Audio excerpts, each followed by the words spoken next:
네, 확대 정상회담이 시작되면서 양국 정상의 모두 발언을 듣고 한 번 더 듣고 이야기를 합니다. 김숙현 국가안보전략연구원 책임연구위원과 계속해서 대담을 이어가겠습니다.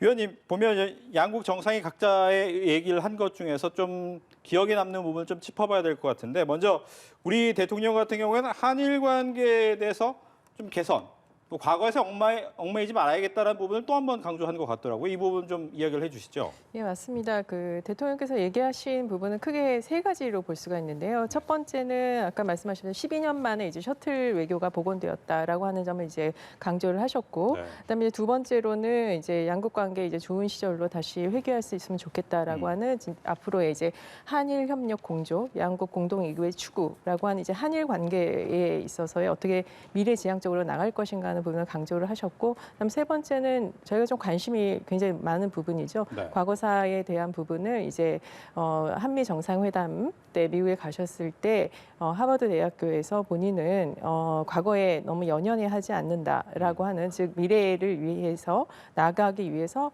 과거에 이제 발목을 잡히지 않겠다라고 하는 그런 취지의 모두 발언을 하신 걸로 보입니다. 예. 예. 세 가지 정도로 요약을 정리를 해주셨고, 또 역시 기시다 후미오 일본 총리 역시도 중장기적인 면모를 보겠다라고 얘기를 하고, 과거사 부분보다는 미래에 대한 얘기, 그리고 안보 협력 이 부분을 좀 더 강조한 것 같네요. 예, 맞습니다. 이번에 기시다 총리도 아까 모두 발언에서 보시면 알 수 있겠지만 첫 번째로는 이제 셔틀 외교에 대한 부분을 이제 강조를 했고요.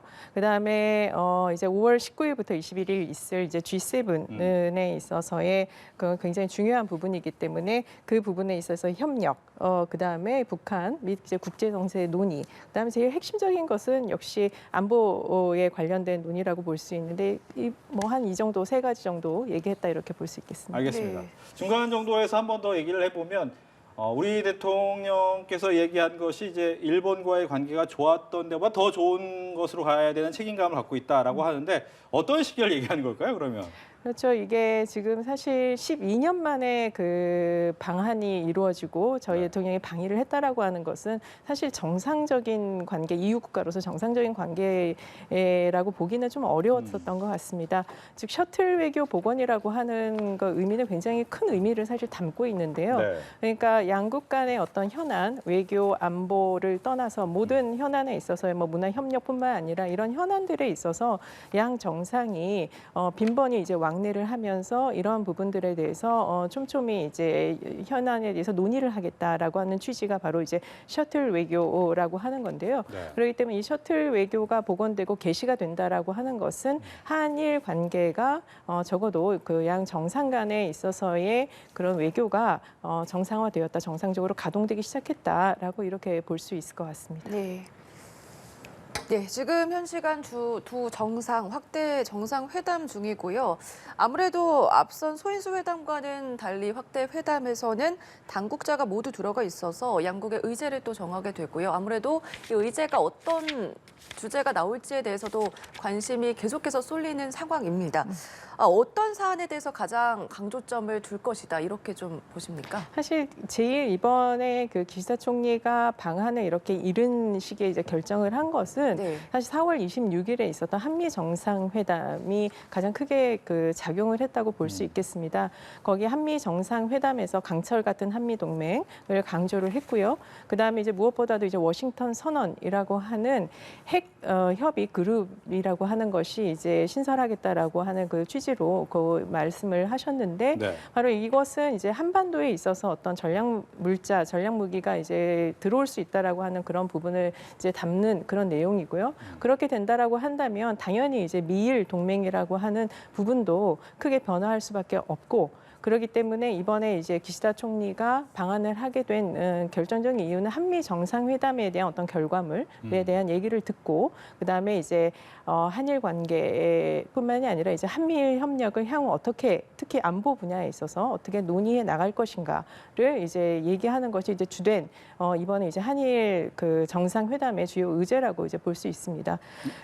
뭐 그 다음으로는 이제 뭐 많이 얘기가 되고 있죠. 이제 첨단 기술이라든가 네. 그다음에 과학 기술, 그다음에 이제 미래지향적인 한일 관계 지향을 위해서 미래 세대 이제 청년, 그다음에 문화 협력을 어떻게 할 것인가 이런 정도의 지금 확대 회의에서는 그런 논의가 구체적으로 이루어질 것이라고 보여집니다. 네. 조금 더 추가 질문을 드리면 지금 한일 정상회담의 가장 기본적인 부분 자체가 한미일의 협력과 관련된 부분이 커질 것이다. 즉 워싱턴 선언이 한일 관계에 좀 더 영향을 미칠 수 있다라는 부분이 있다는 겁니까? 그럼요. 그 굉장히 많이 영향을 미칠 수가 있는 부분이고요. 사실 지금 한국 우리의 이제 우리 정부도 자유평화 번영의 인태 전략이라고 하는 것을 추구하고 있고요. 일본도 마찬가지로 자유롭고 열린 인태 전략이라고 하는 어떤 국제 정세의 흐름에 이제 보합하기 위한 그런 전략을 추구를 하고 있습니다. 그러면 양 정상이 어쨌거나 국제 정세에 대한 인식을 공유를 하고 특히 제일 가장 큰 지금 심각한 위협이라고 볼 수 있는 북한의 이제 핵 미사일 문제에 대해서 어떻게 양국이 공동으로 대응을 할 것인가, 특히 이제 한미일이 어떻게 이거에 대해서 공조하고 협력할 것인가 하는 것은 굉장히 중요한 부분이기 때문에 이번 사실 한일 정상회담에서는 이 문제가 조금 더 제일 중요한 의제로 다뤄질 거라 그렇게 보입니다. 네, 기시다 총리도 오늘 아침에 출국을 하면서 윤 대통령과 신뢰 관계를 바탕으로 솔직하게 의견 교환을 하겠다 이런 얘기를 했었고 아무래도 1박 2일의 짧은 일정이기 때문에 그만큼 뭐 여러 가지에 대한 해결책이 나온다기보다는 그런 신뢰를 유지하는 것, 더 높게 유지하는 게 굉장히 중요해 보이거든요. 예, 이 부분에 대해서는 좀 어떻게 보십니까? 맞습니다. 보통 지난번에 저희가 이제 3월 16일 날 3월 6일 날 이제 강제징용 해법안 발표를 하고 약 열흘 만에 이제 한일 정상회담이 열렸고요.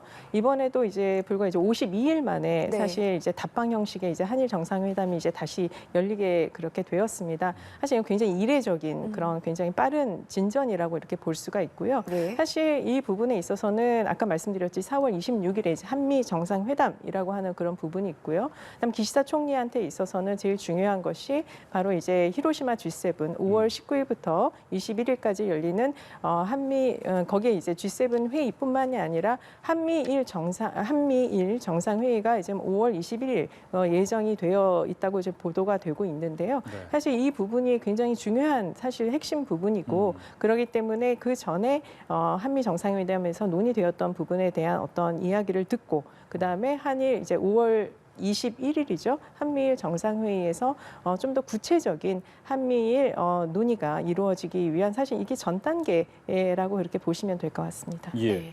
그러니까 이제 오늘 뭐 빠르게 양국의 정상회담이 진전되다 보니까 지난번에도 이제 공동 선언문 같은 거 나오지 않았단 말이죠. 오늘 이번에도 좀 어렵다라는 얘기 나오는데 어떻게 예상하시는지? 예, 사실 이번에 실무회담이고요. 네. 그렇기 때문에 또 52일 만에 열린 그런 내용이고, 네. 그다음에 지난번 이제 3월 16일에 있었던 그런 기자회견에 비해서는 이번에 조금 진전된 부분이라고 한다라고 하는 것은 사실 아까 지금 말씀드렸던 그런 안보 분야라고 볼 수 있겠습니다. 그렇기 때문에 지금 이것이 이제 조금 더 구체화적으로 좀 합의가 되고 이런 것이 되어야지만 이제 공동 선언이라고 하는 것이 돌출될 수가 있기 때문에 이번 이제 정상회담에서는 그냥 기자회견 정도에 그치지 않을까 이렇게 생각해 봅니다. 예, 구체적인 회담 사안 내용도 조금 더 살펴보면은 아무래도 북핵 위협에 대비하는 안보 플러스 경제 관련해서도 얘기를 나눌 것으로 보이고 가장 관심이 가는 게 후쿠시마 오염수와 관련해서 한국 검증단을 파견을 할지 그 여부거든요. 일본 측에서는 어떻게 조금 반응을 할까요? 지금 그렇죠. 우리가 이제 가장 관심 있는 부분은 두 가지라고 네. 봅니다. 하나는 이제 강제징용 문제고 또 하나는 이제 후쿠시마 오염수 방출 이제 문제인데 두 문제 다 굉장히 민감한 사안이고 우리한테 있어서는 굉장히 중요한 그런 부분이라고 할 수 있겠습니다. 아까 이제 말씀하신 이제 후쿠시마 오염수 방류 문제를 좀 잠깐 짚어본다면 네. 이제 지난 이제 4월 25일이었죠. 그러니까 후쿠시마 지금 오염수 탱크에 이제 놓여 있는 오염된 물을 이제 처리하는 그런 과정에 필요한 해저 터널이 있습니다. 그 해저 터널을 4월 25일에 이제 완공을 했고요. 네. 그다음에 그 완공에 대한 이제 준공 검사가 약 한 달 정도 소요가 될 예정입니다. 그리고 이제 6월 달에 이제 그렇게 보내고 6월 초에 이제 IAEA가 최종 보고서를 이제 제출을 할 예정인데요. 그렇게 되면은 이제 7월 초 정도에는 언제든지 일본 정부가 이제 오염수 방류를 할 수 있다라고 이제 이렇게 되는데 예. 사실 이 부분은 굉장히 중요한 부분인데요. 이게 뭐냐면 사실 우리가 반대한다, 그 다음에 중국이 반대한다, 이런다고 하더라도 사실 이거의 방류에 대한 결정권은 사실 기시다 총리의 정치적 결단에 따라 달려 있는 것입니다. 네. 이제 다만 문제는 뭐냐면 아무리 이제 그 IAEA가 그 오염수에 대한 처리한 부분에 대해서 방류를 하더라도 크게 문제가 되지 않는다라고 이렇게 언급을 하지만 그래도 우리는 해양을 공유를 하고 있고 특히 인접 국가이기 때문에 우리 국민의 이제 건강과 그다음에 이제 이 건강에 직결되는 이런 문제이기 때문에 이거 굉장히 신중하지 않을 수 없고요. 그런 측면에서 본다라고 한다면 일본 정부도 조금 이제 우리에게 구체적인 그리고 과학적인 이런 부분에 대해서 설명을 좀 해야 하고 우리가 이해할 수 있도록 노력을 해야 한다 이렇게 생각을 합니다. 그런 측면에서 이번 정상회담에서 후쿠시마 이제 오염수 방류 문제가 이제 논의가 된다라고 하는 것은 어떻게 보면은 이제 한국에 대해서 이해를 구하고자 하는 그런 첫 시도이다라고 이렇게 볼 수 있을 것 같습니다. 예. 또 한 가지가 이제 앞서서도 계속 나왔지만 이제 안보 협력인데 앞서서도 기시다 후미오 총리가 모두 발언에서 G7에서 최신의 정세에 대한 과제 그리고 연대의 필요성에 대해서 얘기를 한 만큼 한일 관계가 지소미아보다 훨씬 더 높은 관계, 협력 관계로 발돋움할 수 있느냐에 대한 또 의문이 생기거든요. 어떻습니까? 그래서 이게 지금 민감한 부분이기도 하죠. 네. 이 또한 그다음에 지난번에 사실 3월 16일 한일 정상회담에서 이제 겨우 이제 지소미아가 이제 다시 복원이 되는 그런 상황이 되었고 사실 지금은 한미일에 있어서 정보 공유라고 하는 것이 두 가지 그 협력이 있습니다. 하나는 이제 티사라고 하는 것이고 하나는 지소미아라고 하는 것인데 이것이 다 이제 알고 보면은 미국을 공유해서 우리가 이제 군사 정보를 공유하는 이제 이런 시스템이라고 볼 수 있겠죠. 그렇게 된다면 미국을 이제 경유를 한다라고 하게 되면은 분명히 시간적인 부분이라든가 어떤 정보를 처리하는 이런 부분에 대해서 소요가 될 수 있는 그런 것이 많기 때문에 과연 북한이 쏜 이제 핵 실험이라든가 미사일에 대해서 어느 정도 이제 파악하고 거기에 적절하게 대응할 수 있는가? 라고 하는 측면을 봤을 때는 약간 좀 실효성이 떨어지지 않느냐라고 하는 그런 문제 제기는 있을 수 있을 것 같습니다. 그럼에도 이제 불구하고 역시 이제 우리나라의 이제 국내적인 아무리 이제 안보가 중요하더라도 국내적인 정서의 이제 문제도 고려하지 않을 수가 없기 때문에 이 문제에 있어서는 당연히 조금 더 신중하게 논의가 되고 투명하게 공개가 되어야 할 부분이다 이렇게 생각이 듭니다. 네. 네. 강제징용과 관련해서 과거사 반성에 대한 진전된 표현이 나올 것이냐 조금은 어려울 수 있다라고 얘기를 해주긴 했습니다만 어떻게 예상을 하십니까? 예, 저도 마찬가지로 이번에는 조금 기대하기 어렵지 않나 이런 생각을 해보는데요. 사실 3월 16일 날 한일 정상회담 이후 이제 52일 만인데 그 이후 그 안에 사실상 이렇게 과거사 문제에 대해서는 어떤 특별하게 진전이 있었던 거는 없었습니다. 예를 들면은 뭐 전범 기업의 어떤 재단 참여라든가 이런 것도 없었고요. 그다음에 일본 정부가 뭐 구체적으로 사죄 반성을 해야 한다라고 하는 그런 뭐 국내적인 어떤 함의라든가 이런 것이 있었는 것이 아니었기 때문에 사실 어떻게 보면은 아까도 말씀드렸지만 이번 정상회의는 안보, 그다음에 경제 분야, 그다음 미래 이런 것이 좀 방점을 둔 부분들이 훨씬 많습니다. 네. 그렇기 때문에 과거사에 대한 부분에 물론 이제 저희 입장에서야 기시다 총리가 자신의 입으로 사죄와 반성을 얘기한다라는 것이 이제 가장 과거를 좀 뛰어넘는 미래지향적으로 갈 수 있는 그 부분이라고 생각을 하지만 또 사실 이게 52일 만에 이제 열리는 정상회담이다 보니 이렇게 갑자기 뭐 정향적인 어떤 그런 발언을 내놓을 수 있는 그런 거가 있느냐라고 하면은 약간 조금 기대하기 어렵지 않나 네. 이런 생각은 듭니다. 어떤 얘기를 할 때는 조금 더 지켜봐야 될 것 같고요. 근데 최근에 보면은 강제동원 피해 생존자 3명 중에 1명이 정부의 제3자 변제안을 수용하겠다 이런 의사를 밝혔습니다. 우리 정부 쪽에서는 이와 관련해서 일본 측에서 어떤 반응을 보일지 그 부분에도 관심이 쏠리고 있는데 최근에 이번에 화이트리스트 복귀에 이어서 더 추가적인 호응이 나올 거다. 어떻게 좀 예상하십니까? 추가적인 그러니까 우리가 사실 선제적으로 먼저 강제징용 해법안에 대해서 얘기를 했고요. 예. 그다음에 그때 이래서 3월 16일 한일 정상회담에서 미래협력기금이라고 하는 것이 창설이 되고 만들어졌습니다. 네. 근데 이 부분에 대해서 이제 양국의 그 기업인들이 어느 정도 출자를 해서 만든 그거였고, 그것이 이제 과거사의 특히 강제징용 그 문제에 대한 어떻게 보면은 기금 마련을 위한 하나의 첫 출발점이다라고 이렇게 보는 시각도 있는데, 저희 지금 강제징용 피해자 세 분이 받지 않겠다라고 하신 분 중에 이제 한 분이 받는 그런 부분들이 나오기는 했습니다만은 네. 일본 정부는 사실 이 강제징용 해법안에 대해서 우리가 내놓은 해법안이기 때문에 우리가 해결을 할 것이다라고 하는 그런 생각을 갖고 있습니다. 그렇기 때문에 구체적으로 일본이 이 해법안에 대해서 어떤 얘기를 하거나 이런 뭐 합의, 그러니까 여기에서 동참을 하거나 하는 그런 부분은 기대하기는 어렵고요. 굳이 우리가 이제 좀 생각을 해본다라고 한다면은 소위 피고 기업이죠, 전범 기업의 이 재단 참여에 대한 그 가능성은 아직은 조금 남아 있다라고 보는데, 이 부분이 관건이 되지 않을까 그렇게 생각을 합니다. 그럼에도 불구하고 뭐 대통령께서 말씀을 하셨듯이 과거사에 너무 집착을 하지 않고 좀 더 미래지향적으로 간다라고 하는 거에 이제 이번 정부는 그 방점을 두고 있기 때문에 과거사에 대한 부분보다는 조금 더 미래지향적인 부분에 대해서 많은 좀 논의를 하는 것이 맞지 않나 이런 생각을 해봅니다. 네.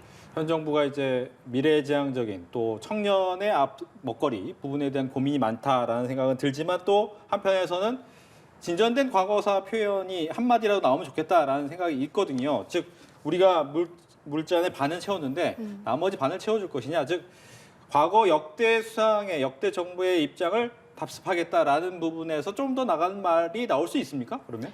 그래서 이게 사실 뭐 국내 문제, 일본의 국내 문제하고도 좀 연동돼서 생각을 하지 않을 수 없습니다. 우리도 이제 한일 관계 문제가 사실 그 국내적으로 정쟁화되는 부분들이 굉장히 많이 있죠. 그럴 때 일본 기시다 총리도 일본 국내 이제 정치 상황에 의해서 본인이 조금 더 진전된 역사 인식을 얘기를 할지 안 할지가 저는 결정이 된다라고 보는데, 약간 고무적으로 이제 우리가 기대할 수 있는 부분도 있어요. 이게 뭐냐면 지난번 이제 4월 23일 날 보궐선거가 있었고, 그 보궐선거 결과가 자민당 입장에서는 크게 만족스러운 결과가 아님에도 불구하고 어쨌거나 기시다 총리가 그러니까 과거 이제 그 아베 총리 사망 이후에 지지율이 굉장히 30%를 굉장히 저조했었습니다. 그런데 이번에 어쨌거나 50% 이제 지지율로 다시 이제 회복이 됐고요. 그다음에 이번에 이제 한일 정상회담을 마치고 난다라고 한다면 조금 더 이제 지지율이 좀 안정세에 도달하지 않을까. 그리고 이제 그거 지지율의 이제 최고점을 찍는 거는 아마 이제 G7 이후가 아마 될 거라고 생각을 하는데, 네. 그렇게 생각을 해 본다면 기시다 총리가 자신의 지지율을 생각을 하고 했을 때에는 굳이 지금 시점에서 과거사에 대해서 사죄와 반성의 얘기를 할 필요성은 별로 없는 그런 생각이 이제 들 수 있겠죠, 기시다 총리. 왜냐하면 본인의 이제 지지율을 안정적으로 관리를 해야 된다는 입장에서 봤을 때는 충분히 그럴 수 있다라고 봅니다. 네. 아무래도 이번 서울 회담은 도쿄에서 이뤄졌던 한일 정상회담 이후에 52일 만에 이루어지는 답방 형식의 실무 방문이고요. 아무래도 한일 셔틀 외교가 다시 복원이 됐다. 그 부분이 가장 큰 의미를 둘 수 있을 것 같습니다. 이번을 계기로 이후에 G7 정상회의, 이후에 한일 정상회담이 또 한 번 이루어질 것으로 보이는데, 이번에 이 정상회담이 짧지만 이후에 있을 회의나 회담에 큰 영향을 미칠 수도 있겠네요, 그러면. 굉장히 많이 영향을 미칠 거라고 봅니다. 아까 말씀드렸듯이 이번 한일 정상회담은 셔틀 외교 복원이라든가 안보 논의 이런 부분도 크지만요.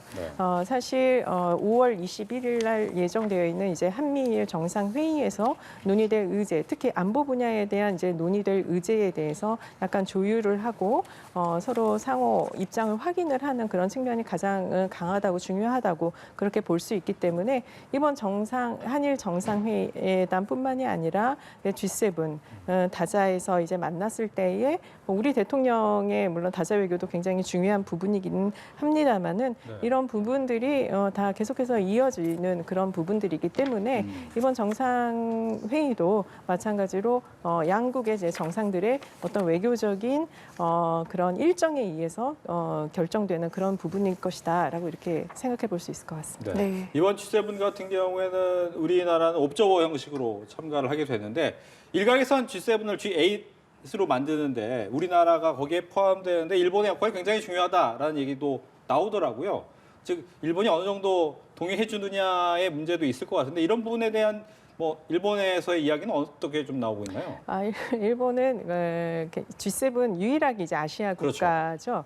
네. 한데 이제 과거에 비해서는 일본이 만약 이제 국력이 좀 저하된 부분은 사실 부정할 수 없는 그런 부분입니다. 그렇기 때문에 어떤 의미에서 이제 한국이 굉장히 국력이 성장을 했고 외교적인 뿐만이 아니라 굉장히 경제적으로도 굉장히 중요한 그런 국가적인 입장에 있기 때문에 당연히 이제 일본만 갖고서는 G7에 있어서 좀 이렇게 활동을 하는 게 좀 버거울 수도 있다. 특히 아시아 문제를 다루는 데 있어서 그런 측면에서 봤을 때는 우리는 이제 G8으로 가는 그런 거를 당연히 우리의 국격에는 충분히 이제 부합하는 부분이기 때문에 해야 된다고 보는데 지금까지 이제 한일 관계가 좋지 않았을 때는 일본은 굉장히 반대를 하는 입장이었었어요. 예. 그런데 이제 한일 관계 개선이 조금 이제 더 진전이 되고 그다음에 이번에 이제 G7에서 우리가 조금 더 외교력을 발휘를 하고 네. 그다음에 일본뿐만 아니라 이제 주변국도 우리가 이제 G8에 이제 가는 그런 부분에 대해서 어느 정도 동의와 이제 합의를 해준다고 한다면 저는 뭐 충분히 저는 자격이 있다라고 그렇게 생각이 합니다. 예. 일본 같은 경우에는 지금 우리나라의 화이트리스트의 절차에 들어간 상황이잖아요. 이제 조금은 늦게 갔다 우리보다 늦게 시작은 했지만 일단 첫 번째 발을 디뎌놨는데 화이트리스트 말고 우리한테 경제적인 측면에서 도움을 줄 만한 아니면 좀 제재를 풀 만한 부분은 또 어떤 게 있을까요? 뭐 제재라고 하는 것은 지난번에 이제 3월 16일 한일 정상회담에서 많은 부분이 해소가 되었었죠. 그다음에 뭐 WTO 우리가 이제 수출 일본이 행했던 수출 규제 품목에 대한 그런 부분을 우리가 그게 부당하다라고 해서 WTO에 제소를 했었는데 네. 이것을 뭐 양국 다 이제 철회를 했고 그다음에 우리가 이제 화이트리스트 국가에서 일본을 다시 복귀를 시켰고 근데 약간 좀 시간이 일본의 같은 경우에는 행정 절차에서 시간이 많이 소요가 됩니다. 그렇기 때문에 행정 절차상 이제 시간이 되어서 최근에 이제 일본이 다시 우리를 이제 복원을 시키는 이제 그런 일련의 수순을 이제 밟았는데요. 사실 2018년, 2019년 한일 관계가 이제 충돌이 있었을 때의 어떤 양국 간의 제재라고 할까요? 그런 어떤 규제의 이런 측면은 이미 뭐 많은 부분이 저는 해소가 되었다라고 이렇게 보여지는데 일본 같은 경우에는 아마 지금 후쿠시마산을 이제 후쿠시마를 포함한 이제 일본의 수산물을 있죠. 우리가 이제 수입을 하지 않고 있는데 그 부분에 대해서는 조금 더 이제 좀 열어주기를 희망을 하지 않을까 그런 생각도 해봅니다. 네. 잠시 한일 정상회담 확대 정상회담이 이제 계속되고 있습니다. 앞서서 소인수 회담 같은 경우에 39분 정도 소요가 됐고 이제 확대 정상회담이 이어지고 있는데 아마 이어진 다음에는 기자회견 형식으로 결과물을 이야기를 해줄 것으로 보이고 있습니다. 여기서 계속해서 좀 이야기를 더 해보고 싶었던 이유는 한일 정상이 앞으로 한 발 더 나가겠다, 미래를 향해 나가겠다라고 했는데 그거 끝나자마자 일본 교과서 문제가 또 터졌단 말이에요. 일본 내에서는 교과서 문제나 이런 부분에 대해서 어쩔 수 없다 이렇게 봅니까? 오랫동안 또 일본에서 또 생활을 해보셨기 때문에. 그렇죠. 그러니까 우리도 이제 1년에 보면은 네. 그런 어떻게 보면은 뭐 행사라고 할까요? 그런 것들이 이제 일정이 다 있는데, 그러니까 대체적인 게 이제 뭐 우리도 8.15 광복절이라든가 3.1절 기념, 그러니까 3.1절 행사라든가 이런 것들이 있는 것처럼 일본도 마찬가지 그런 것들이 쫙 1년에 있습니다. 대표적인 게 이제 2월 달에 있는 것이 이제 시마네현 독도, 그러니까 일본 말로 하면 이제 다케시마의 날이라고 하는 것이 있고요. 네. 그다음에 한국은 보통 2월 말에 이제 연도로 끝나는데 일본 같은 경우는 이제 3월 말에 연도고 4월부터 연도가 이제 새로 시작이 됩니다. 그럴 때 이제 대체적으로 뭐가 나오느냐 교과서 검증에 있어 새로운 교과서가 이제 발표가 되죠. 네. 그럴 때 이제 교과서 문제가 항상 이제 왜 3월 달에 이제 등장을 하느냐에서 관심이 많으신데 그게 1년에 있어서의 딱 그 시기에 일어나는 그런 부분이기 때문에 그렇다고 해서 뭐 3월 16일 16일 날 우리가 정상회의를 했다고 해서 우리를 배려해서 뭐 교과서를 갑자기 그거를 갖다 뭐 발표를 하지 않는다라든가 이런 거는 사실 생각하기는 어려운 부분이기 때문에 네. 일본의 뭐 일정상 그거는 있는 부분이다. 다만 이제 내용에 있어서 부분에 대해서는 우리가 이거에 대해서는 차근차근 좀 조율해 나갈 필요가 있지 않은가 이런 생각은 합니다. 네, 잠시 후에 확대 정상회담을 마치고 아무래도 공동선언은 없을 것으로 보이고요. 바로 기자회견을 할 예정으로 보이는데요. 앞서서도 윤 대통령 한일 관계 좋은 변화의 흐름을 탔다. 대세가 되길 희망한다 이런 얘기를 했었고 기시다 총리도 이번에 3월 회담에서 나눈 의제 진전시키겠다. 이런 얘기를 좀 했었습니다. 아무래도 이게 내용에 반영이 될 것으로 보이는데 어느 정도 내용상으로 양측의 입장 차를 좁힐 수가 있을지 어느 정도 신뢰가 조금 더 쌓였다 이렇게 확인해 볼 수가 있을까요? 제가 보기에는 네. 크게 막 그 3월 16일 기자회견에서 내용에 비해서는 크게 달라질 거는 특히 없을 거라고 보여집니다. 다만 이제 그 부분 이미 이제 3월 16일 한일 정상회담 이후에 했었던 이제 기자회견 내용도 굉장히 많은 부분을 사실 담고 있거든요. 예를 들면 이제 뭐 셔틀 외교 복원하겠다. 네. 그다음에 경제 당국 간의 뭐 전략 대화를 하겠다. 그다음에 수출 규제 해제하고 그다음에 이제 미래 파트너십 기금 창설 이런 이제 논의는 이미 다 되었던 부분입니다. 그때 이제 기시다 총리가 강조했던 부분이 뭐였었냐면 바로 한미 동맹, 미일 동맹 강화하고 그다음에 대북 억지력에 대한 한미일 공조 이 부분을 사실 기시다 총리는 굉장히 강조를 했거든요. 그렇기 때문에 이미 3월 16일 날 기자회견에서 나왔던 내용에서 조금 더 제가 보기에는 더 구체적으로 나올 수 있는 부분이 있다라고 한다면 뭐 G7 얘기는 조금 더 나올 수가 있을 것 같고요. 그다음에 안보 특히 이제 북한의 이제 핵 미사일 도발에 대한 그 한일 또는 한미일 공조의 중요성을 조금 더 부각시키는 그런 차원이 되지 않을까 이런 생각해 봅니다. 예. 셔틀 외교가 복원됐다는 부분에 대해서 양국 정상이 모두 발언해서 다 함께 이야기를 했습니다. 12년 만인데 어떤 부분에서 의미를 가져야 됩니까? 셔틀 외교의 복원.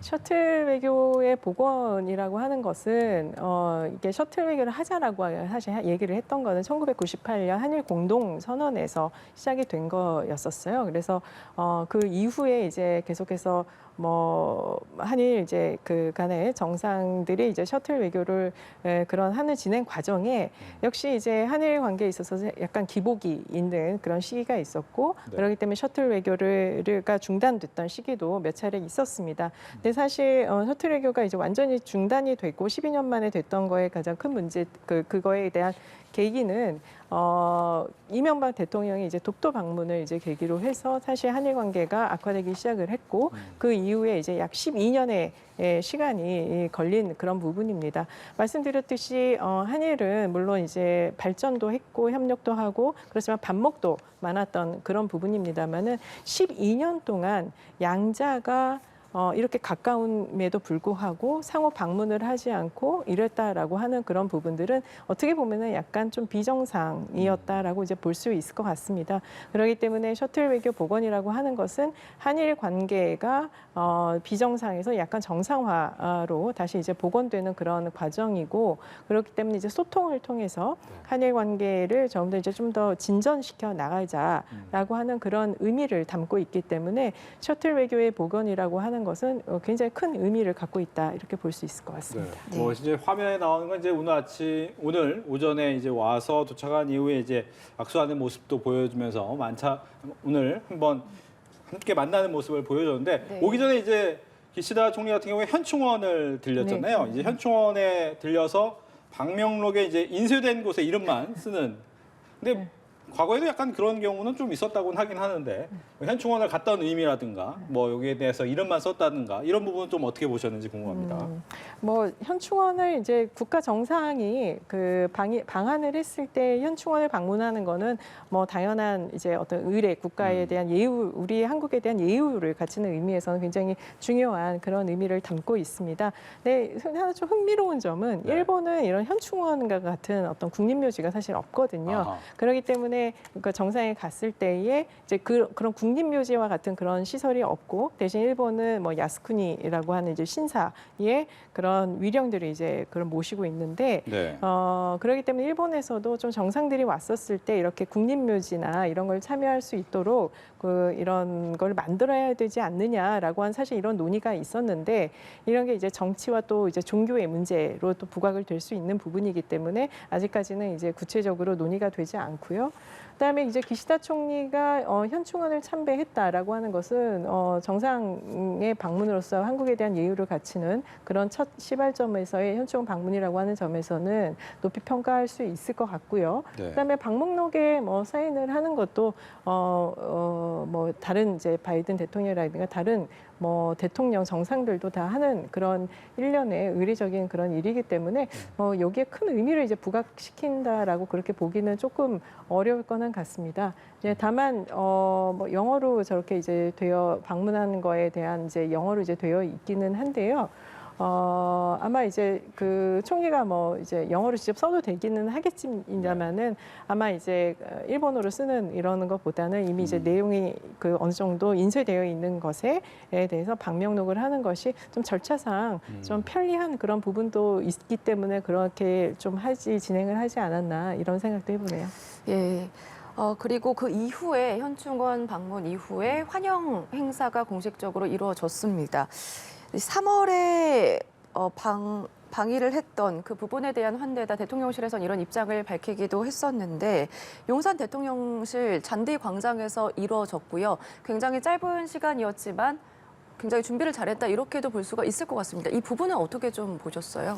예, 이것도 약간 지난번에 저희 그 3월 16일 한일 정상회담하고 약간 좀 비슷한 맥락이라고 볼 수 있습니다. 네. 그때는 이제 일본 총리의 그 그 건물 총리 관저라고 하는 건물에서 사실 이런 약식으로 저런 행사가 약간 있기는 했었었는데요. 네. 근데 지금은 이제 그 스페이스가 일본 총리 관저라고 하는 것은 그러니까 총리실은 굉장히 스페이스가 사실 그렇게 크지 않습니다. 그런 마당이 있거나 잔디가 있는 그런 장소가 없기 때문에 그런 거에서 측면에서 봤을 때에는 이번에 그 용산 앞 잔디 마당을 좀 활용을 해서 이런 행사를 치러할 수 있었다라고 이렇게 보는 것은 기시다 총리 입장에서 봤을 때도 굉장히 따뜻하게 환대를 하고 있구나. 네. 굉장히 그 의전상 굉장히 예의를 많이 갖춰준 그런 행사다라고 받아들일 수 있지 않을까 이런 생각이 드는데요. 예. 지금 아마 기시다 후미오 총리 이제 모습을 보면 이제 오른쪽 옷깃에 보면 이제 푸른색 리본이 있더라고요. 그게 아마 납북자에 대한 구출에 대한 의지를 갖고 있다라고 하는데 저 처음에 왜 리본을 메고 있나라는 했는데 그 부분이 굉장히 각 총리마다 생각을 많이 하는 부분인 것 같더라고요. 예, 그 일본의 그 납치 문제는 굉장히 중요한 사실 이슈입니다. 그게 뭐 인권하고도 당연히 연결되어 있는 부분입니다만은 일본 총리실 산하에 납치 대책 본부라고 하는 것이 상설로 설치가 되어 있기 때문에 네. 그 납치 대책 본부의 본부장은 총리입니다. 그렇기 때문에 그런 파란색 그 리본을 이제 납치 문제가 해결되기를 강력하게 희망한다라고 하는 그런 메시지의 의미로서 사실 이제 파란색 그 배지를 그렇게 부착을 하고 있는 것이죠. 예. 뭐 총리뿐만이 아니라 일본의 뭐 다른 그런 그 국회의원들이나 이런 사람들도 많이 부착을 하죠. 예. 그렇군요. 네. 뭐 아무튼 이제 오늘 확대 정상회담이 아직까지 계속되고 있으면서 기자회견의 시간은 아직은 시작되지 않고 있는 모습입니다. 오늘 일정 현충원을 방문한 이후에 잠시 이제 모임이 있었고 그리고 이렇게 환영의 일정을 한 이후 소인수회담, 확대 정상회담 그리고 나서 기자회견까지 그리고 내일 아마 그 이후에 만찬까지도 이어질 수 있다고 하는데 네. 지난번 일본에서 윤석열 대통령이 저녁 2번 네. 뭐 유명한 원래 자기 신혼여행 때 갔던 곳이라는 곳을 가면서 한번 또 먹기도 했는데 오늘도 한번 2번 정도 드실 것 같긴 해요. 네, 지금 그렇게 얘기가 되고 있잖아요. 공식 네. 만찬이 있고 그다음에 네. 장소를 이제 관저로 옮기셔서 그 관저에서 이제 그 좀 더 친교를 나누는 그런 시간을 갖는다라고 이렇게 지금 일정이 이제 보도가 되고 있는데 아마 그 관저로 이렇게 장소를 선택한 거에는 제 나름대로 생각을 해보면 굉장히 그 기시다 총리에 대한 어떤 배려가 깃들어 있는 그런 선택이 아니었나 이렇게 생각을 해봅니다. 특히 이제 기시다 총리가 뭐 좀 불행한 얘기지만 이제 아베 전 총리가 네. 이제 암살이 되었고 그다음에 지난번 이제 4월 달에도 기시다 총리를 이제 겨냥한 그런 테러가 있었습니다. 그렇기 네. 때문에 일본 내에서도 이런 일본이 사실 예전에 굉장히 안전 신화의 이제 국가였거든요. 어떤 테러라든가 이런 거에 대해서는 크게 문제되지 않은 그런 국가였음에도 불구하고 이런 유명 정치인이나 총리에 대한 그런 테러가 있다라고 하는 부분에서 좀 많은 이슈가 되었습니다. 그런 측면에서 봤을 때는 이제 조금 뭐 역시 이제 우리 보면 이제 기시다 총리를 방한을 좀 싫어하는 어떤 그런 데모라든가 그런 시위도 조금 있습니다만은 제가 보기에는 그런 이제 안전이라고 하는 그런 측면을 많이 고려한 그런 부분이 아니었나 그런 생각을 해보고요. 그런 측면에서 봤을 때는 기시다 총리도 어떤 식당이나 이런 데보다는 조금 더 뭐 마음 편하게 친교의 시간을 즐길 수 있지 않을까 이런 생각을 해봤습니다. 네, 앞서서 한남동 관저에서 만찬을 하는 게 아무래도 기시다 총리가 느끼기에는 굉장한 배려다 이런 말씀을 좀 해주셨는데 앞서서 이런 얘기도 좀 나오더라고요. 윤석열 대통령이 직접 요리를 할 가능성도 있다. 이런 얘기도 나오는데 이 부분은 좀 어떻게 보십니까? 글쎄 그거는 제가 잘 모르겠습니다만은 뭐 요리하실 수 있겠죠. 워낙 그 뭐 요리 즐겨 하시는 걸로 이미 그 저기 후보 시절부터 많은 그렇죠. 그 화제가 되지 않았습니까? 네. 김치찌개도 본인 손수 끓이시고 그다음에 계란말이도 달걀말이도 하시는 이런 부분들이 이제 많이 어필이 되었기 때문에 뭐 대통령께서 이제 손수 음식을 만든다라고 하는 거는 글쎄 잘 뭐 잠깐 제 입장에서는 좀 생각하기는 어려운 부분일 수 있겠습니다만은 그만큼 정상 간의 친교와 그 다음에 친밀한 그런 시간을 갖고 그러면서 이제 신뢰관계를 구축하겠다라고 하는 이제 그런 의도로 보시면 될 것 같습니다. 네. 예.